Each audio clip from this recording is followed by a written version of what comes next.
Assalamualaikum warahmatullahi wabarakatuh. Selamat pagi, selamat siang, selamat malam teman-teman pembelajar marketing dimanapun teman-teman berada. Kali ini di pertemuan yang ketujuh ya. Pertemuan yang ketujuh kita akan membahas masih ada hubungan erat dengan perilaku konsumen. Di mana pada materi-materi sebelumnya kita bicara tentang stimuli ya. Kita bicara tentang faktor-faktor yang mampu memberikan rangsangan sehingga akan membawa perubahan perilaku. Dan ketika kita bicara tentang pembelajaran konsumen, kita juga sudah sampaikan bahwa perilaku di sini harapannya ada perubahan tingkatan kan, ada perubahan fase dari yang awalnya konsumen itu belum mengetahui tentang produk dengan berbagai macam upaya untuk memperkenalkan produk knowledge, membangun awareness atas satu produk, atas satu layanan, atas satu merek. Kemudian tidak hanya berhenti sampai pada tingkatan bagaimana calon konsumen kita itu aware tentang produk, tentang merek kita.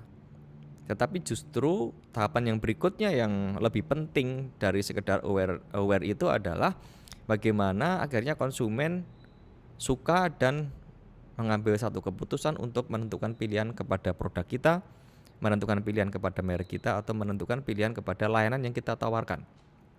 Nah, kemudian setelah itu mestinya kan kita bicara tentang evaluasi pasca pembelian ya. Kemarin sudah kita bicara di situ. Dan harapannya apa? Harapannya ada adanya perubahan perilaku yang permanen. Nah, makna dari perubahan perilaku yang permanen ini kan ada hubungannya dengan perilaku pasca pembelian itu. Artinya harapannya nanti membangun tidak hanya sekedar ke konsumen itu puas, tapi harapannya adalah agar pelanggan itu loyal dengan merek kita, dengan produk kita, dengan layanan kita. Nah, berarti itu ada hubungannya dengan motivasi. Apa yang mendorong ya, apa yang memotivasi seseorang itu untuk melakukan pembelian atas satu produk, satu layanan, atau satu jasa. Nah, maka pada pertemuan yang ketujuh ini sekaligus ini adalah pertemuan terakhir di pertengahan yang pertama, karena setelah pertemuan ketujuh nanti teman-teman akan mengerjakan UTS atau ujian tengah semester. Nah, di pertemuan yang ketujuh ini kita bicara tentang motivasi konsumen. Apa yang memotivasi konsumen? Akhirnya dia mengambil keputusan untuk melakukan pembelian sampai akhirnya dia memutuskan dia akan loyal kepada merek tertentu atau kepada produk tertentu. Nah, teman-teman sekarang kita mulai mengupas dulu tentang definisi konseptual dari motivasi. Di beberapa kajian, di beberapa buku disebut bahwa kalau kita bicara tentang motivasi kan kita bicara tentang drive, kita bicara tentang dorongan. Nah, kalau kita bicara tentang motivasi yang ada hubungannya dengan perilaku konsumen, ya berarti kita akan bicara faktor-faktor apa yang mendorong, faktor-faktor apa yang mendrive seseorang itu sampai akhirnya menentukan sikap atau perilakunya. Nah, kita kutip dari Stephen P. Robin ya. Kita kutip dari Stephen P. Robin terkait tentang definisi konseptual dari motivasi itu sendiri. Menurut Stephen P. Robin bahwa motivasi ini merupakan kesediaan untuk mengeluarkan tingkat upaya yang tinggi. Jadi ada upaya-upaya, ada usaha-usaha, ada pengorbanan-pengorbanan yang dilakukan oleh seseorang untuk apa? Untuk mencapai tujuan. Nah, kemudian tujuan itu kan sebetulnya bisa tujuan secara personal atau bisa tujuan secara organisasi yang dikondisikan oleh kemampuan upaya itu untuk memenuhi kebutuhan individual. Nah, ada penekanan di situ ya kan yang saya cetak tebal, kesediaan untuk mengeluarkan tingkat upaya yang tinggi untuk mencapai tujuan. Nah, berarti apa? Ketika seseorang terdorong untuk melakukan sesuatu itu kan mestinya ingin mencapai tujuan. Nah, tujuan ini nanti juga harus dipahami, tujuan ini juga harus diketahui oleh pemasar. Ya kan? Kenapa? Karena kalau kita bicara tentang marketing kan berarti kita akan memberikan solusi. Solusi atas permasalahan yang sekarang ada pada konsumen kita. Konsumen ketika melakukan keputusan pembelian terhadap sesuatu kan berarti dia ada masalah dan dia ingin menyelesaikan masalah itu. Nah, berarti tugas pemasar adalah harus memberikan solusi atas permasalahan itu. Tujuannya apa? Karena konsumen itu melakukan pembelian kan tujuannya macam-macam. Ada yang tujuannya itu memang pengen memenuhi kebutuhan keinginan, ya kan? Kemudian juga ada yang tujuan melakukan pembelian itu dia pengen mendapatkan prestis, kemudian atau dia beli sesuatu itu memang dia pengen mendapatkan manfaat-manfaat secara fungsional, ya kan? Maka nanti di set berikutnya akan kita sampaikan juga ini. Ada manfaat ketika melakukan pembelian itu, ada manfaat secara fisik atau manfaat secara fungsional, ada manfaat secara emosional, dan mungkin juga ada tambahan-tambahan, ada manfaat-manfaat secara spiritual misalkan. Nah, ini kan satu konsep. Nah, maka ada satu contoh ya di slide saya di bawah, saya kasih satu ilustrasi, ada gambar tentang salah satu produk air mineral dalam kemasan yang mungkin semua teman-teman kenal dengan merek ini, dengan brand ini, yaitu Aqua. Nah, kita lihat bahwa karena Aqua sudah merupakan brand yang kuat, ya kan, dia punya brand equity yang kuat, kemudian dia sebagai market leader, dia bisa menguasai pasar air mineral dalam kemasan yang ada di Indonesia. Maka kalau kita lihat dari jenis iklan yang diberikan Aqua pun kan berbeda. Bukan lagi memperkenalkan produk, bukan lagi mungkin mempengaruhi secara langsung sehingga seseorang itu akan makan, tapi dia gunakan model-model iklan yang lainnya. Ya, mungkin arahnya adalah bagaimana ke model iklan yang penguatan, ya. Model iklan yang penguatan. Maka di salah satu iklan Aqua itu dia berikan satu dorongan, ya kan, kepada calon konsumennya dan ingin memastikan bahwa ketika kita melakukan pembelian satu botol Aqua kemasan tertentu, berarti kita sudah peduli kepada lingkungan. Berarti kita sudah peduli kepada teman-teman kita, saudara-saudara kita di daerah lain yang mungkin membutuhkan air bersih. Karena ada satu program sekian rupiahnya dari harga yang terkandung dalam satu produk Aqua kemasan tertentu, itu nanti akan disumbangkan ke daerah tertentu untuk pembangunan atau pengadaan air bersih dan sebagainya. Sehingga ada dorongan yang lain, tidak hanya sekedar ingin memenuhi rasa haus saja, tapi memang ada dorongan-dorongan yang lainnya. Nah, ini satu konsep yang terkait dengan motivasi yang mestinya akan mempengaruhi perilaku konsumen. Nah, tadi sudah sempat kita singgung ada manfaat yang mestinya diharapkan. Kenapa? Karena apapun yang diputuskan oleh konsumen, itu kan yang menjadi pertimbangan adalah manfaat yang diperolehnya. Ya kan? Manfaat yang diperoleh ketika seseorang itu sudah menentukan keputusan membeli produk A atau produk B. Ukuran kepuasan pun mungkin yang dinilai adalah manfaat atau mungkin benefit, atau bisa kita bicarakan dengan istilah value. Value apa yang akan dihantarkan oleh pemasar dan akhirnya akan bisa diterima oleh konsumen atau diterima oleh pelanggan itu. Tetapi sekali lagi, tidak selamanya manfaat-manfaat secara objektif itu menjadi hal yang dominan. Tidak semuanya manfaat-manfaat yang sifatnya utility itu akan dominan atau objektif. Karena apa? Ada manfaat-manfaat yang mungkin nanti akan sangat diharapkan oleh konsumen atau pelanggan selain manfaat-manfaat secara objektif, atau di slide saya sebut sebagai manfaat yang diharapkan yang bersifat utilitarian, ya, atau saya sebut dengan manfaat objektif. Atau apa? Karena ada seseorang yang melakukan pembelian atas produk atau layanan tertentu karena dia sangat mengharapkan mendapatkan manfaat-manfaat, dia sangat mengharapkan mendapatkan benefit-benefit yang sifatnya hedonis atau pengalaman. Ya kan? Nah, biasanya kalau manfaat-manfaat hedonis atau manfaat-manfaat yang sifatnya pengalaman, ini kan dasarnya adalah karena emosional. Berarti kalau kita bicara manfaat yang pertama itu tadi adalah manfaat objektif, ya berarti kita akan mendapatkan manfaat dari produk itu yang secara objektif.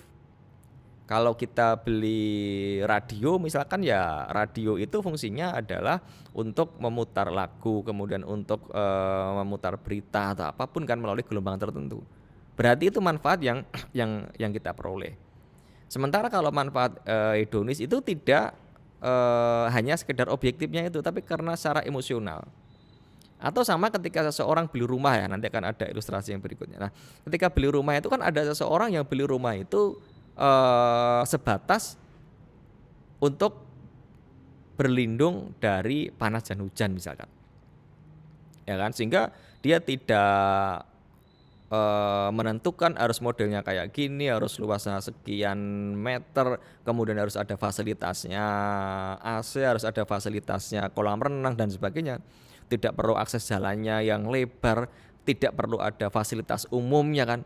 Yang penting dia punya rumah yang mampu memberikan manfaat-manfaat secara objektif, ya kan, sebagai tempat untuk berlindung dari panas atau hujan misalkan. Ya, tapi sementara ada orang ketika mau beli rumah itu dia sangat mengharapkan manfaat-manfaat secara emosional. Dia harus beli rumah di kawasan tertentu, biasanya ada kawasan elit atau kawasan perkotaan, harapannya rumah yang dibelinya itu kan tidak hanya sekedar manfaat secara objektif, tapi akan muncul di situ yang menempati di rumah kompleks itu, maka dia masuk ke dalam golongan atau kategori orang-orang yang elit misalkan. Nah sekali lagi ini kan tidak terlepas dari manfaat yang diharapkan apa. Ya, dari kebutuhan nanti akan muncul manfaat. Saya ulangi, berarti ada manfaat secara objektif dan juga ada manfaat secara emosional. Dan tadi saya tambahkan ada juga mungkin manfaat secara spiritual. Seperti ini ilustrasinya teman-teman, yang apa yang sudah saya sampaikan tadi. Ya kan? Ketika pemasar mencoba menawarkan satu produknya, properti, rumah misalkan, hunian misalkan. Nah, ketika kita lihat di konten iklan ini kan, kita bisa lihat manfaat yang ditawarkan pun memang ada dua manfaat tadi. Yang pertama adalah manfaat objektif, yang kedua adalah manfaat secara emosi. Kalau kita bicara tentang penawaran rumah, kemudian dia sebut harganya misalkan, kalau di slide saya harganya 2,1 miliar nego misalkan.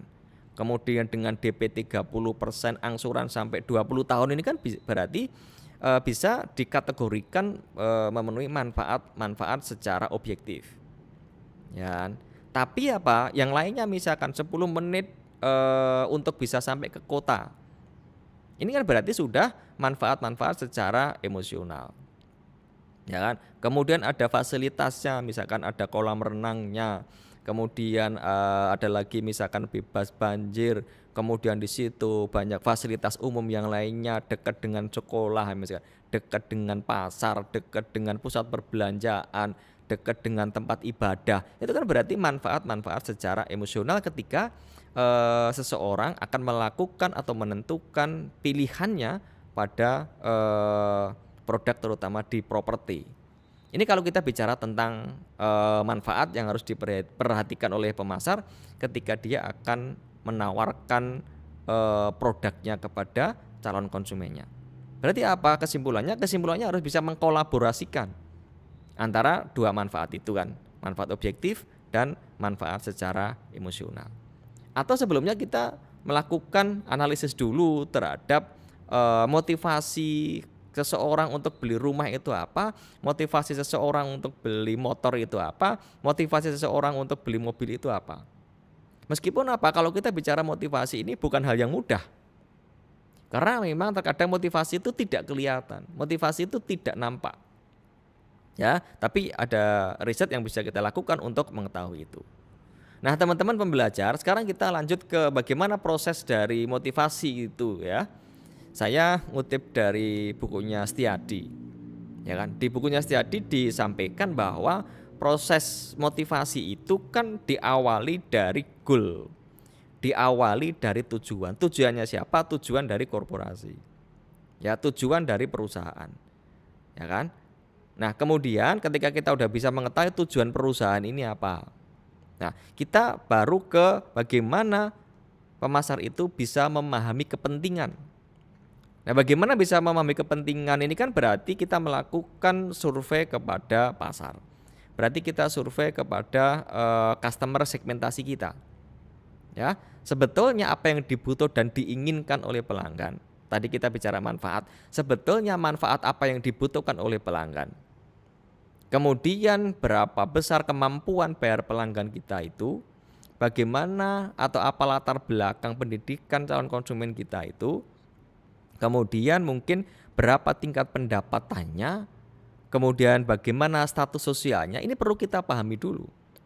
Karena masing-masing karakter tadi, ya kan, itu kan akan mempengaruhi juga nanti terhadap manfaat yang diperolehnya itu dia pengen apa.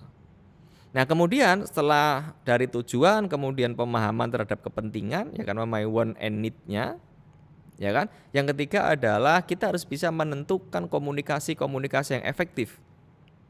Komunikasi yang efektif mulai kita memperkenalkan produk kita sampai bagaimana nanti kita melakukan appraising. Ya, bahkan teman-teman mungkin pernah belajar kalau kita akan sebagai pemasar kalau kita akan melakukan appraising kan kita harus memperhatikan paling tidak ada 3M kan. M yang pertama kita harus memperhatikan momen, kemudian mood dan media. Ya, berarti kan bagaimana kita harus bisa menggunakan media tertentu di mana media itu nanti efektif mengantarkan, ya kan, value yang ingin kita tawarkan.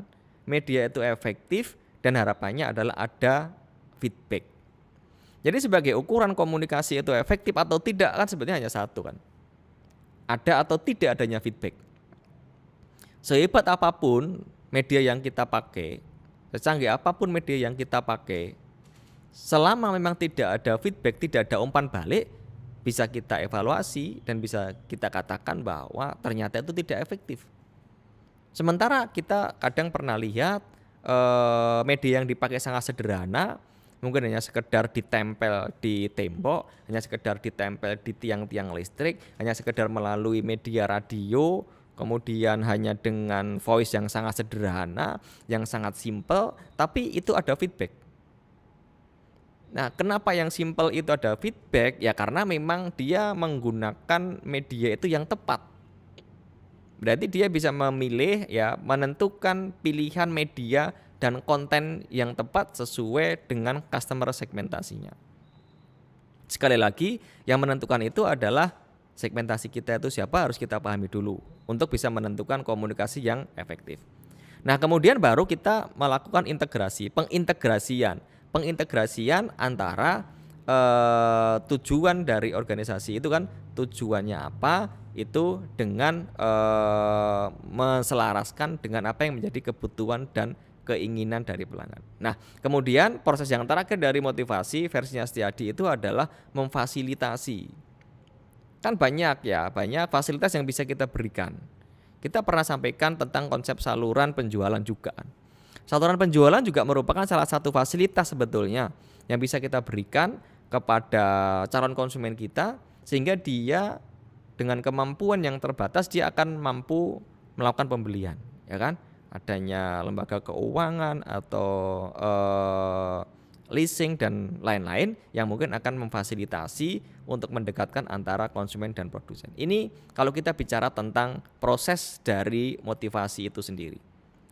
Nah, sekarang teman-teman akan saya kasih gambaran, akan saya kasih ilustrasi tentang model-model motivasi ya. Ya kan?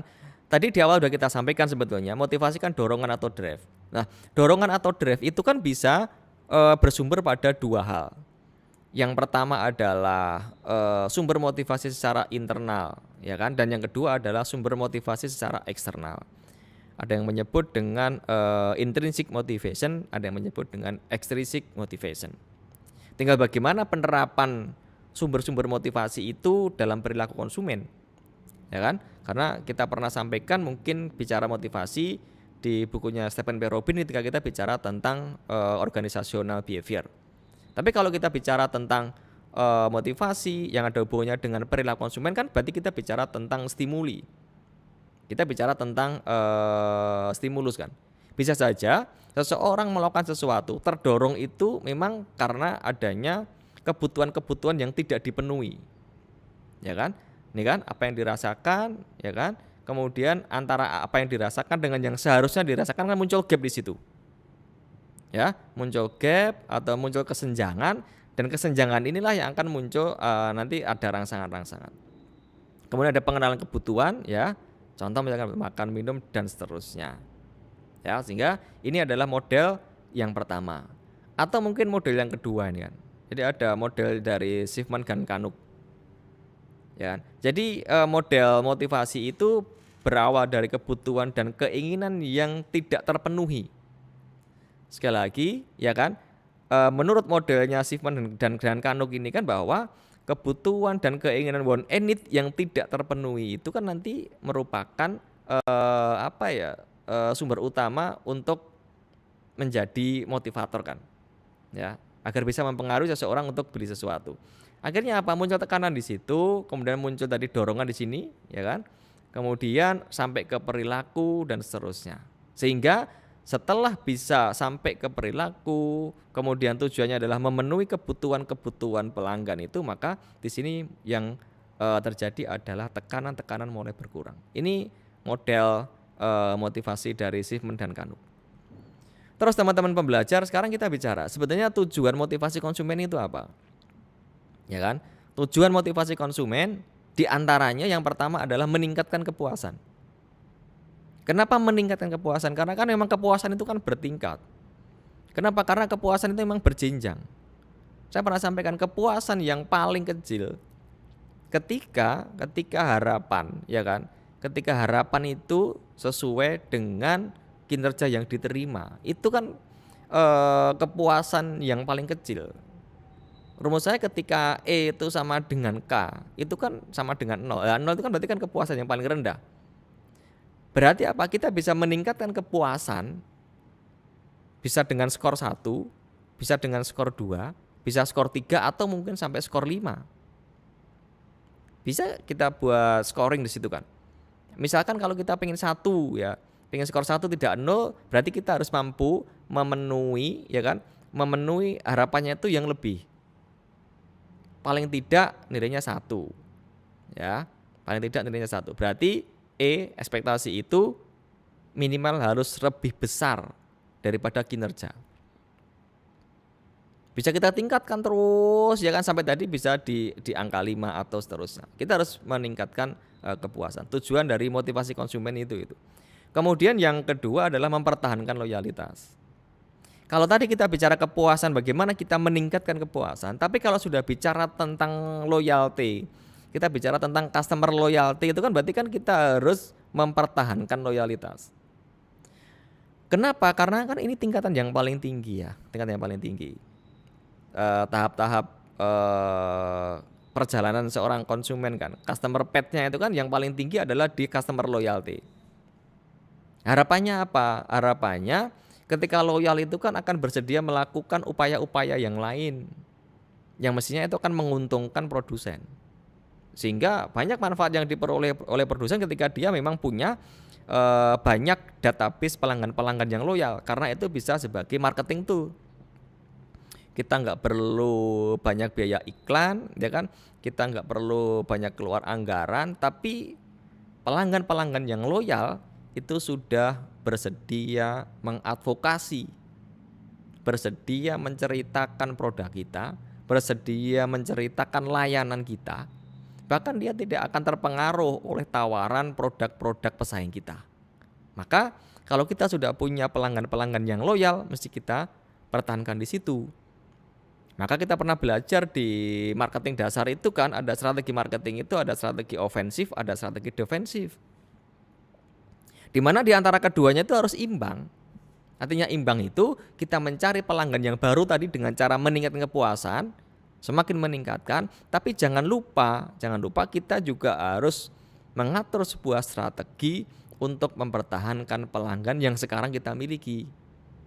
Kenapa? Kalau kita kehilangan pelanggan yang loyal, berarti kita kehilangan satu peluang yang luar biasa, ya kan? Untuk mempertahankan pelanggan itu kalau dilihat dari biaya kan lebih efisien, berarti kan nanti kita bicara yang ketiga, dibandingkan dengan biaya yang kita keluarkan untuk mencari pelanggan yang baru. Ada yang mengatakan 7 kali lipat, 8 kali lipat itu biayanya. Mencari pelanggan baru itu biayanya jauh lebih tinggi dibandingkan dengan mempertahankan pelanggan yang sekarang kita miliki. Maka kita bicara tentang mempertahankan loyalitas dan efisiensi. Dampaknya kan ke sini.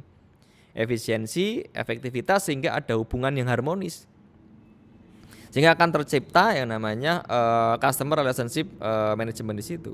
Akan ada hubungan jangka panjang, hubungan yang harmonis. Perlu diingat kembali bahwa ada dua hal kan ketika kita bicara tentang customer loyalty, pernah saya sampaikan. Yang pertama adalah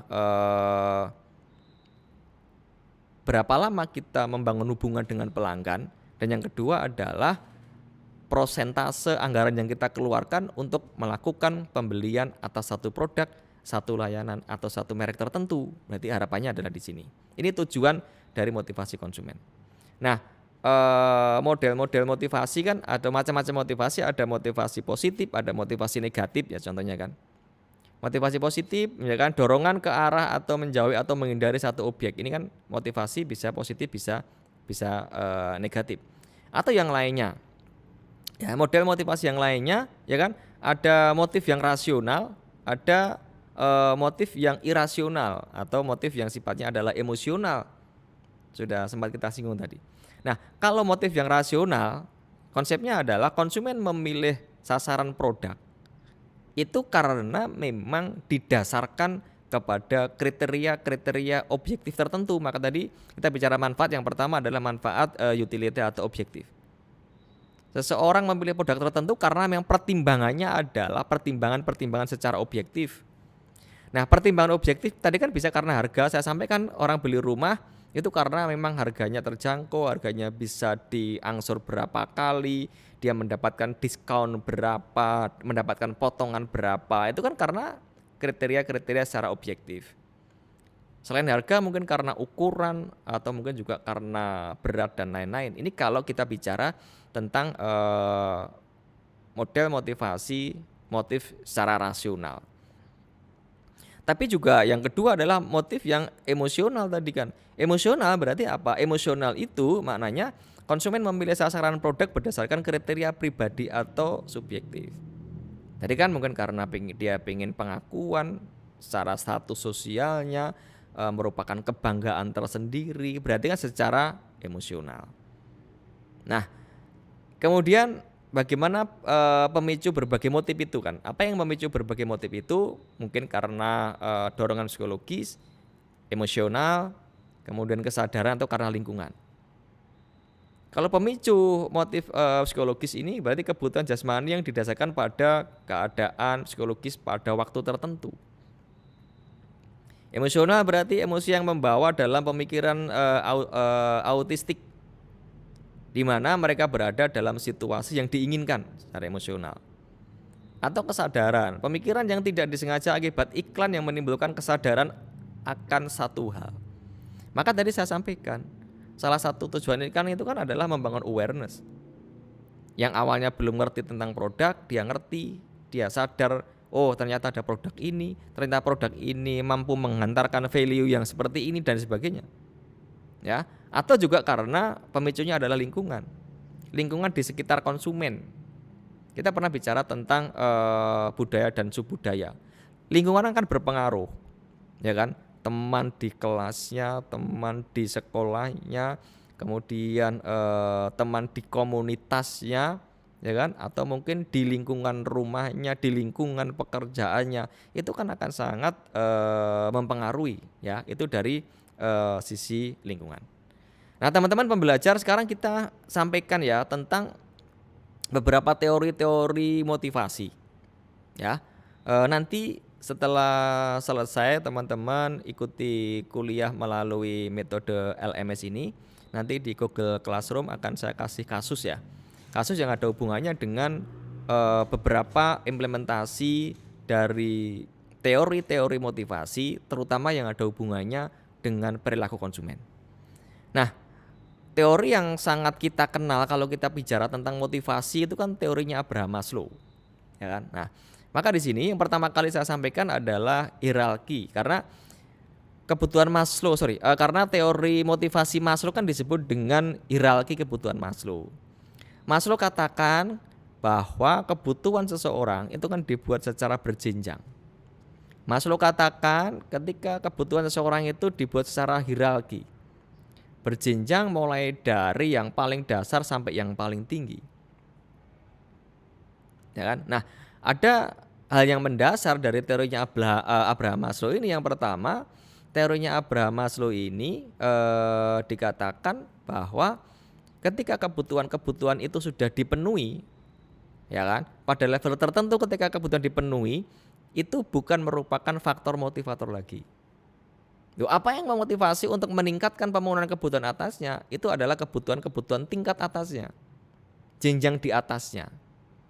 Nah, apa yang bisa kita ambil sebagai seorang pemasar ketika kita belajar tentang teorinya Abraham Maslow dan akan kita implementasikan terhadap perilaku konsumen, terutama perilaku dalam keputusan pembelian, kita mesti pahami dulu pada tingkatan mana. Jadi kata kuncinya kita mesti pahami dulu pada tingkatan mana konsumen kita, customer segmentasi kita itu fokus ke pemenuhan kebutuhannya.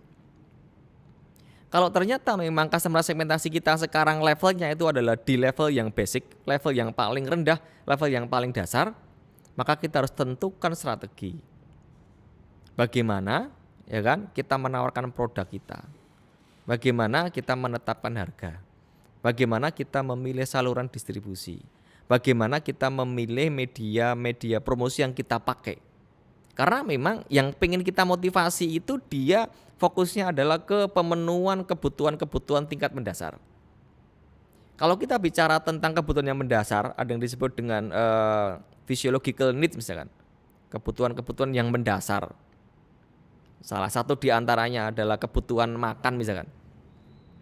Nah, kalau yang pengen kita motivasi itu adalah mereka yang berada pada level physiological need di sini, pada level yang paling dasar, ya kita tidak perlu menawarkan makanan-makanan yang sangat bervariasi dengan model tertentu, dengan harga yang mahal dan macam-macam. Karena dia pengen memenuhi kebutuhan makan itu benar-benar makan itu karena dia pengen menghilangkan rasa laparnya. Jadi nggak perlu yang mahal, nggak perlu di tempat yang mewah dan lain-lain. Nah, ini salah satu contoh ya implementasi dari teorinya Abraham Maslow ketika kita bicara tentang perilaku konsumen. Yang pertama tadi adalah tingkatan yang paling dasar ya, physiological needs. Ada makan, ada kebutuhan akan rumah, kebutuhan akan pakaian dan sebagainya. Nah, sehingga itu akan menentukan strategi pemasaran seperti apa. Kemudian yang kedua ketika sudah memenuhi kebutuhan tingkat dasar itu kan, maka ini tidak menjadi faktor motivator lagi, tetapi kebutuhan level berikutnya lah yang akan menjadi faktor motivator, yaitu kebutuhan keamanan, safety and security needs. Ya, kebutuhan akan rasa aman. Kemudian setelah terpenuhi di situ, maka physiological needs, maka security and safety needs tidak akan menjadi motivator lagi. Apa yang akan menjadi motivator memenuhi kebutuhan yaitu kebutuhan tingkat atasnya, ya kan? Yaitu social need. Ketika kebutuhan mendasar dipenuhi, kebutuhan rasa aman dipenuhi, kemudian kebutuhan akan sosial dipenuhi, maka yang memotivasi mereka untuk memenuhi kebutuhan berikutnya itu karena esteem need. Dan yang paling atas itu adalah self actualization need atau kebutuhan aktualisasi diri. Ini kalau kita bicara tentang teori motivasi dari Abraham Maslow yang dibuat secara berjenjang. Ada teori lain yang merupakan turunan dari teorinya Abraham Maslow. Ya kan? Prinsipnya sama dia, cuma dia tidak membuat kebutuhan itu secara berjenjang. Ya kan? Dia tidak membuat kebutuhan itu secara berjenjang. Hanya ada pengelompokannya adalah kebutuhan dasar dan kebutuhan tingkat tinggi. Yang masuk dalam kebutuhan dasar adalah physiological need, safety and security needs, ya kan? Kemudian social need dan seterusnya itu masuk ke dalam kebutuhan level tinggi. Ini yang pertama ya. Jadi sekali lagi yang bisa kita ambil, yang bisa kita implementasikan dari teorinya Abraham Maslow terkait dengan perilaku konsumen, bagaimana kita bisa memahami. Nah, kenapa? Karena sama-sama konsumen itu pengen memenuhi rumah beda loh levelnya. Ketika seseorang itu pengen rumah pada level yang paling dasar di physiological need sama orang butuh rumah di sini kan berbeda, ya kan? Kalau di sini tadi yang penting bisa untuk berlindung, ya kan? Kalau di sini ya berbeda lagi pertimbangannya. Karena rumah mungkin sebagai sebuah investasi. Dia butuh kenyamanan dan lain-lain. Ini yang pertama, ya kan? Yang kedua dan sekaligus yang terakhir karena nanti tugas teman-teman harus menyelesaikan kasus yang akan saya berikan di Google Classroom ya. Nah, yang kedua teorinya itu adalah disebut dengan teori kebutuhan make silent. Nah, di mana teori motivasinya make silent ini kan ada 3 komponen utama. Yang pertama adalah need of power, yang kedua adalah need of afiliasi, dan yang ketiga adalah need of achievement. Jadi bicara tentang kebutuhan-kebutuhan untuk berkuasa, kebutuhan berafiliasi, dan juga kebutuhan-kebutuhan berprestasi. Maka ada yang mengatakan teorinya make silent disebut dengan teori kebutuhan berprestasi. Nah teman-teman, itu ada 2 contoh teori-teori motivasi karena masih banyak teori motivasi. Dan teman-teman saya kira udah pernah belajar ini di mata kuliah yang lainnya, tinggal nanti kita bicara tentang implementasi. Ada teorinya Max Gregor, ada teorinya